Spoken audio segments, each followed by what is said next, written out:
Welcome to Dialogue. The first ever trilateral meeting of ASEAN, the Gulf Cooperation Council, and China held in Kuala Lumpur is seen as a move to bolster their economic resilience amid tariff threats from the U.S. So what's the key message out of the landmark summit? How will the three sides work together to reinforce their economic standing against increasing uncertainty? What does the closer cooperation between nations from different regions say about future trade and investment? Join us for our discussion today from Beijing. I'm Xu Qinduo.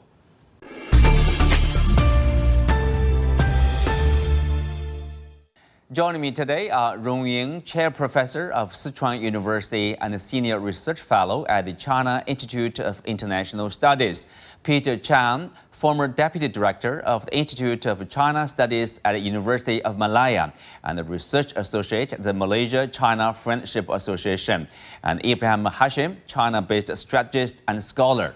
Welcome to the show. Well, Rong Ying, I will start with you. So we have now China, the second largest economy and the largest trading nation, and ASEAN, 10 Southeast Asian countries with probably the strongest growth and most dynamic economy here, and of course countries from the Gulf region, Arab countries here. So what brought these countries together? Well, definitely, I think the economic logic makes very much the story. But I think the behind that economic factor, the political sort of foundation and the relationship, both I think in terms of practical cooperation between the three sort of pairs of bilateral relationship have provided a very solid foundation. We are looking at, of course, talking about the inaugural trilateral summit, but the bilateral summits between the two sides, the three sets, has been already going on, existed. Look at China and ASEAN, that is for sure. And between China and the GCC, the Gulf countries, and interestingly, between, I think, ASEAN and the Gulf, which I think this inaugural summit, trilateral summit, was preceded by the second bilateral summit between the two sides of ASEAN and Gulf. So no accidental, only a natural outcome of the development of close economic trade, sort of a relationship in the context where I think the three sides all feel share the common sort of interest in working together to tackle the challenges, and most importantly, looking for answers or solutions. Looking for answers and solutions. Peter, we know that Malaysia, where you are from, you are based, is the chair of ASEAN this year. And of course, before the summit, 10 ASEAN countries discussed their response, to tariffs from the United States, what's the solution, what's the response. And then, of course, basically, most of the countries, attending these trilateral meetings, they have all facing an increasing, let's say, challenge. That's uncertainty, economic uncertainty. So what's the public response, what's the media response to the trilateral summit? Well, the trilateral summit is very much welcome in this part of the world in ASEAN. Leading up to the summit itself, Prime Minister Ebrahim has said that in the context of these very turbulent times that we are in right now, with the economic uncertainties and unpredictability, the way forward for ASEAN is really to embrace more globalization.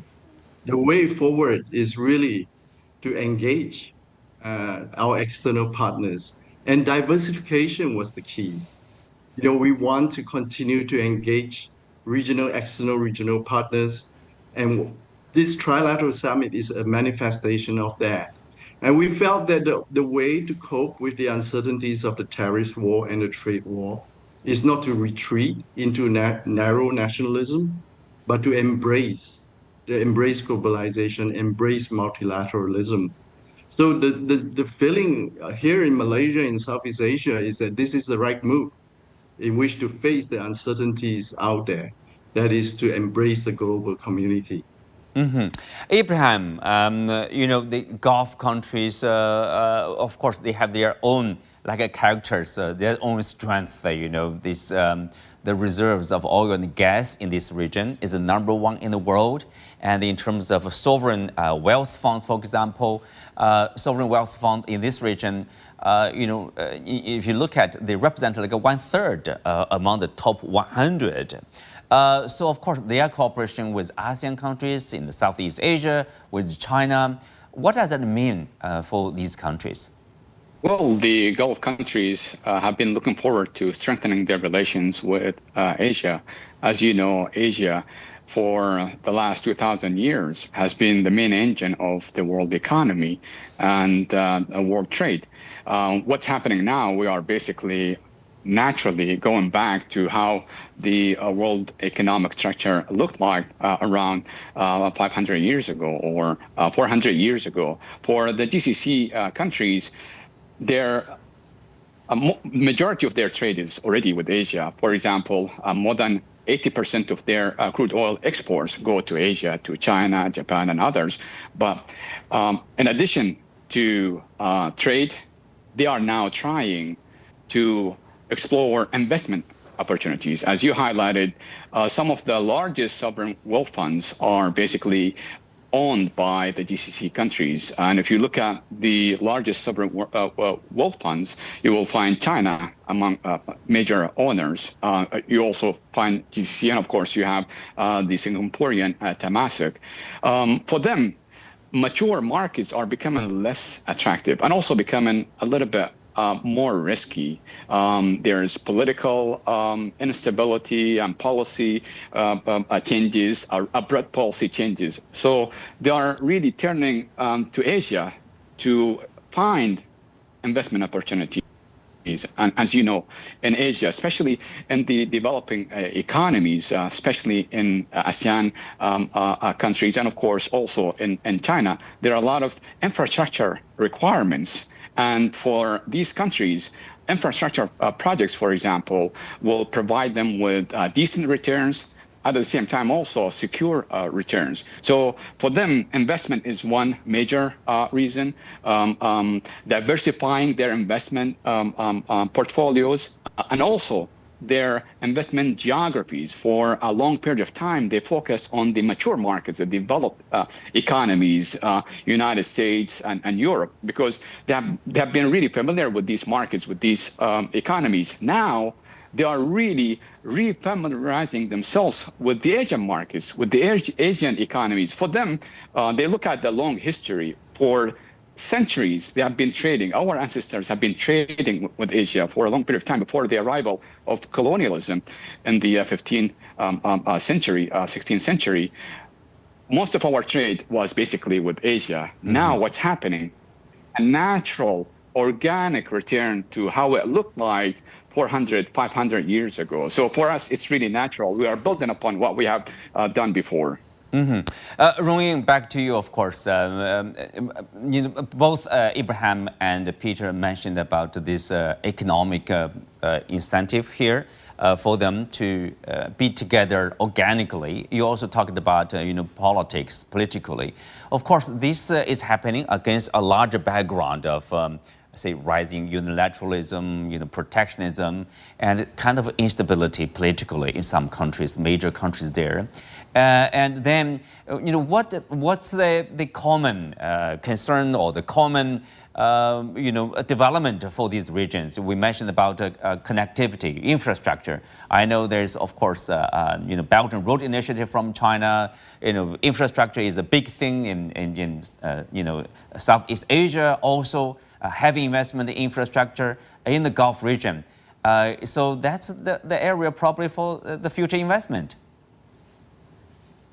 Definitely, I think first and foremost, if I can say, when we look at the sort of the priority or practical areas where the trilateral cooperation can take place or will take place, I think connectivity definitely is on the high agenda. This is largely because the existing sort of cooperation, I think if put China on the one hand and GCC, the Gulf countries, and ASEAN other. They have been very, very much established. So the only thing, given the logic, given the potentialities, given the opportunity we're looking for in terms of investment, in terms of, establishing or reestablish a kind of a supply chain, connectivity definitely is the first. And talking about connectivity, certainly the so-called hard connectivity, the roads, ports, and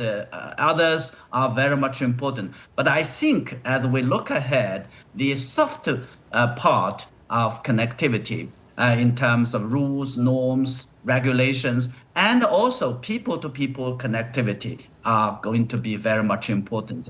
I would argue that possibly that would be even more important when this trilateral cooperation will take place in the days ahead.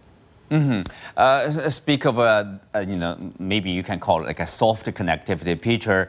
We know that China and ASEAN has just finalized their upgrading of their FTA, free trade agreement there, and this, of course, there's an increase in terms of deeper integration, but also it covers some new area in terms of like this digital economy. Green economy, and also this what do we call like industrialization, connectivity or manufacturing there. So these are new area. These are not included in the existing WTO related free trade agreements. So that's really something probably. That's let's say that's breaking the new grounds in terms of economic integration. Yeah, absolutely. I think, first of all, the renewal of the free trade agreement was very timely. It came just before the summit began. We could not have a better set of news to start off the summit with that agreement to extend our free trade agreement between ASEAN and China. And you rightly say, Chen Duo, the relationship between China and ASEAN has moved on from basic manufacturing infrastructure, BRI, bricks and mortars, BRI. We have moved on to digital BRI, as Rong Ying has mentioned a little. Malaysia, for example, is very keen to continue to play a very critical role in the semiconductor industry. We want to see ourselves moving from just testing and packaging into designing. And we see China as a critical partner in this.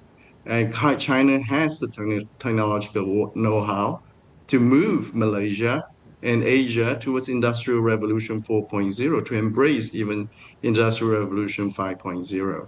So we see that relationship as not stagnant, but continue to grow and very future orientated.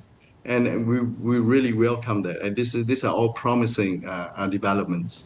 Rong Ying, what do you make of this regional integration, this new platform, a new mechanism of cooperation between China, ASEAN, and GCC countries here?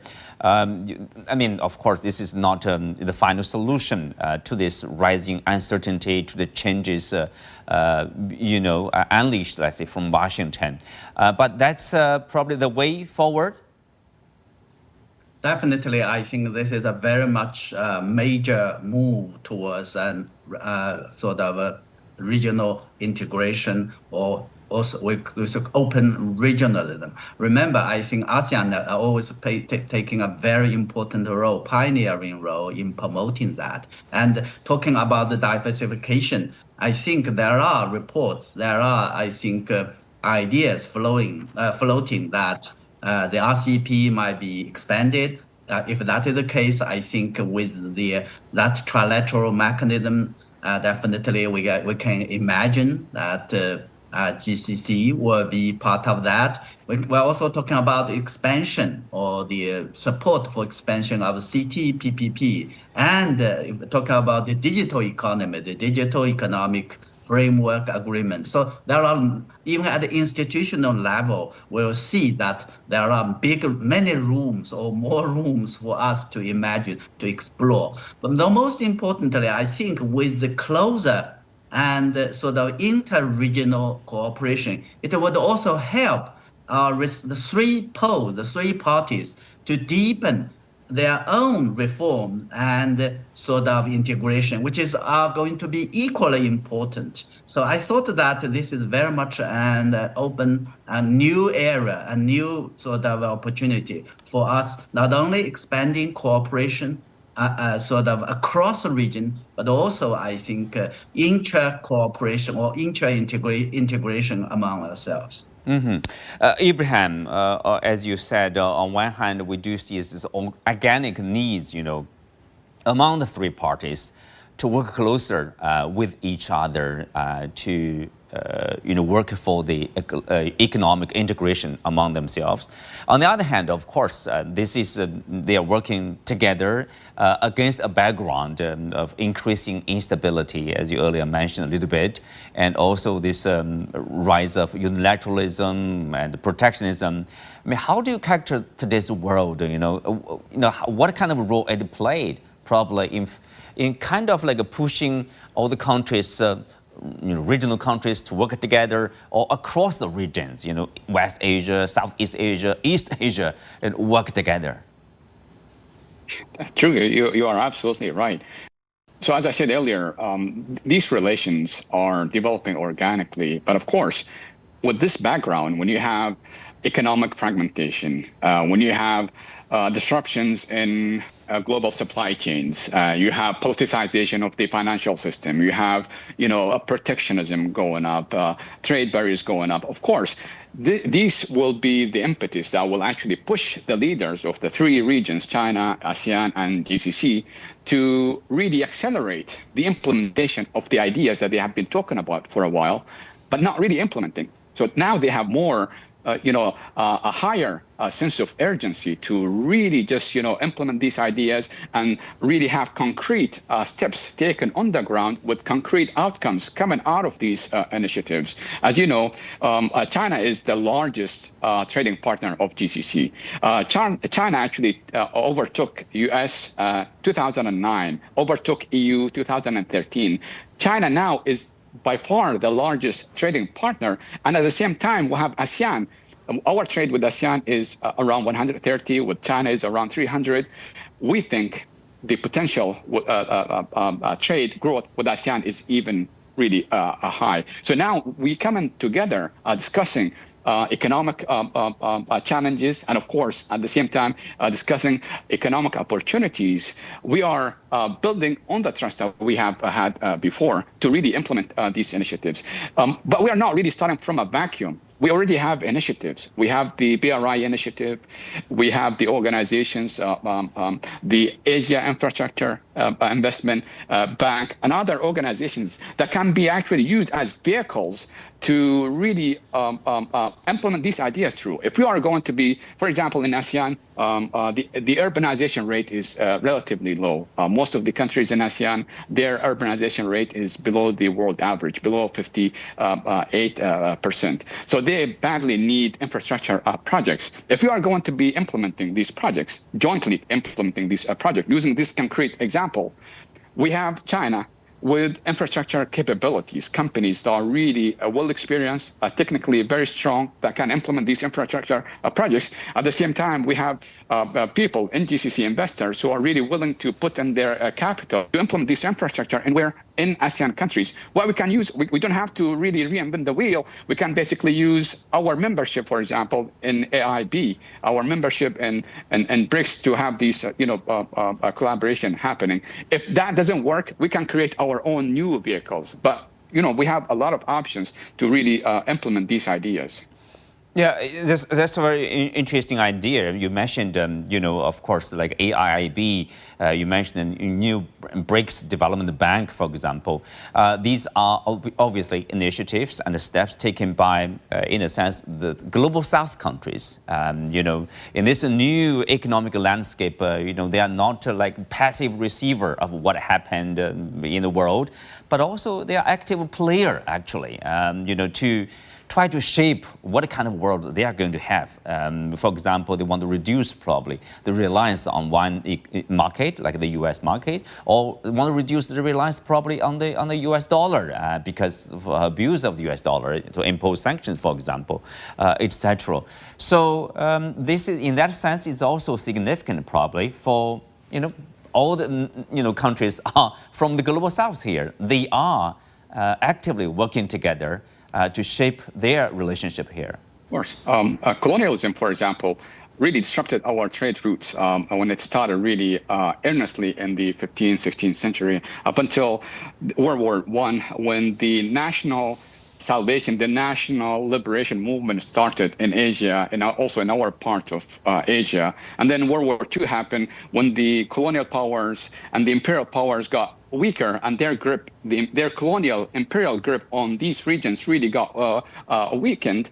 And then these countries started establishing themselves, as you mentioned earlier. Now they are confident enough that they have enough state capacity, they have enough technical capabilities to really focus on exercising their full sovereignty to pursue their own national agenda. Now, the point that you just raised earlier, the South-South collaboration, if you look at the 90s, the South-South collaboration, the South-South trade was around 10% of the world trade. Now it's around 25%. And with all the numbers that we are seeing, by 2050, this number is going to increase significantly. And who's going to do it? These regions. We have China, ASEAN, and GCC. They are really the vehicles through which we are going to be pushing and strengthening the South-South collaboration. South-South cooperation. Rong Ying, back to you. You mentioned about the imaginable economic integration under RCEP, for example, to expand this group to include more countries. And most of them, of course, from the global south and China, ASEAN countries there. And so, for China, of course, there's already a deal, temporary one maybe, between China and the U.S. to partially solve the tariff issue. But still, tariffs on Chinese goods are very high when they are exported to the U.S. So what China is looking for as a solution for its future economic relationship and growth?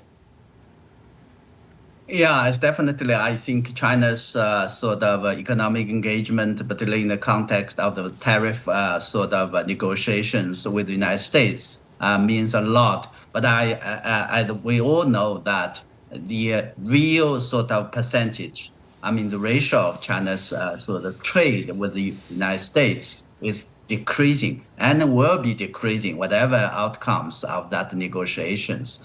So it is, again, a very natural as China now diversify its relationship, trade and investment, and more importantly, looking for more markets, more opportunities. I think ASEAN and the Gulf and other countries and the region, as we have seen very recently, with Latin America, the Caribbean states, Africa, and others, and so on and so forth, are going to play and more important role in China's sort of economic engagement with the outside world. And more importantly, I think as China itself is restructuring, rebalancing its economic sort of development, both in terms of, I think, the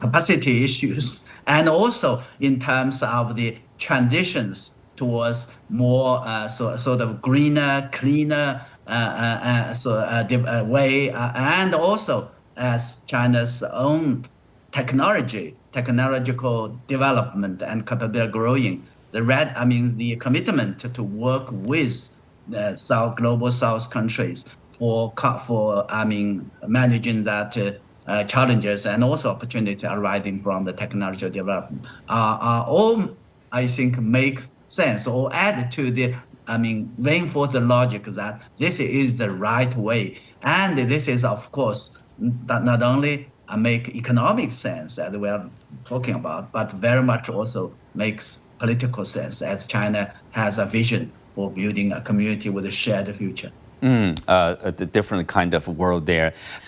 Peter, of course, this trilateral, a platform, like a mechanism, bring the the three sides together.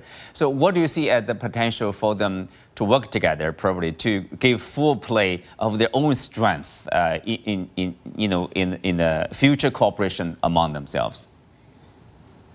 Let me just begin by revisiting what Ebrahim mentioned earlier on, the profound sense of history with what's happening right now. Ebrahim mentioned a couple of times. This has not happened since about 500 or 600 years ago. And here in Malaysia, we felt it as well, the historical significance of today's meeting, because it was about 500, 600 years ago, the last time we had such a gathering, when Zheng He sailed the Southern Sea, stopped over in Malacca, and sailed all the way to Saudi Arabia. And when in Malacca, the Arabian merchants were here in Malacca, and the Chinese merchants were here. That was about 500 years ago. Mm-hmm. And that was the last time we had a gathering like this. So this week's gathering is truly historically significant, I think. So moving forward, I think this is a fantastic synergy of three very powerful regional economic blocs. Ebrahim and Professor Rong Ying has mentioned, China has the technological know-how, the Gulf states has the financial backing, and Southeast Asia, ASEAN, is a growing market, it's a youthful population, and we are constantly growing. We are still in demand to grow. We're speaking of urbanization and other continents that requires infrastructure. This is where things are happening. We could really change very quickly. And when we have two of these very powerful neighbors coming together to join hands to help us, this is going to be a tremendous synergy between the Middle East, East Asia, and Southeast Asia. And for us, there's this profound sense that this is like almost, since the last time we had this 500 years ago, this is almost like what we heard people talking all the time, the Asian century. Mm-hmm. And this is another piece of many of the building blocks coming into place right now. SCO is one of them. BRICS could be seen as one of them. But this one, the Gulf, ASEAN and China, is truly Asia. And this could well be another piece of the Asian century coming into place. Well, very inspiring. With that, we come to the end of today's show. Many thanks to our guests. You can also watch us on the CGTN app on YouTube. Thank you for being with us. I'm Xu Qinduo. See you next time.